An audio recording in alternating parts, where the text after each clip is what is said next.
Azad iradə varmı? Sən azadsan, etdiklərini özün seçir və ya qərarları özün verirsən, yoxsa bu qərarlar sənə aid deyil, sən sadəcə oyunlardakı NPC kimisən? Bu mövzuda insanlar iki yerə bölünür. İlk hissə azad iradənin olmadığını, bunun kainatın qanunlarına zidd olduğu, bizim yalnız bu qanunlar çərçivəsində yaşayan NPC-lər, zərrəciklər olduğumuzu deyənlərdir.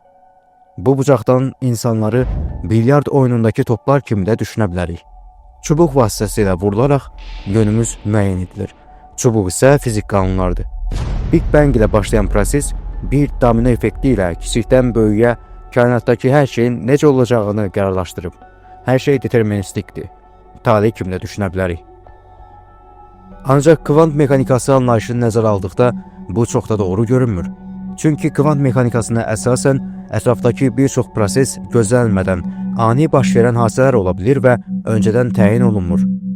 Digər tərəfdən isə azad iradənin varlığını dəstəkləyənlər öz etirazlarını bildirir. Onlara görə insan bir NPC deyil, oyunun baş rolundakı bir obrazdır.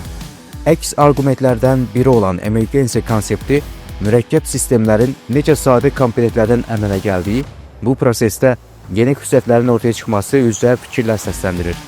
Buna təkamül nəticəsində hazırki forma və funksiyalarını alan insan beynini misal göstərə bilərik. İnsan beyninin mürəkkəbliyi nəticəsində azad iradənin əmələ gəlməsi də rahatca mümkün ola bilər. Bundan başqa insan məsuliyyəti, əxlaq kimi yönlərdə var ki, onlar da azad iradənin varlığını dəstəkləyir. Bəs hansı nəticəyə gəlib çıxırıq? Azad iradə tamamilə sərbəst olmaya bilər, amma mümkündür və anlamlıdır. Səbəblərdən asılı olmayan bir iradənin varlığı çətindir. Çünki düşüncə və qərarlarımız beynimizin fiziki və kimyəvi vəziyyətindən təsirlənir. Amma bu, azad iradənin ümumiyyətlə olmadığını göstərmir.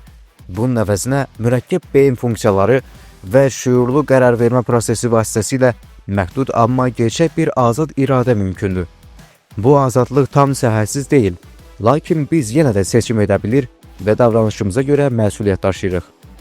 Yəni, azad iradə ya tam var, ya da yox deyil, o dərəcəli və kontekstdən asılı bir şey kimi təqdim olunur.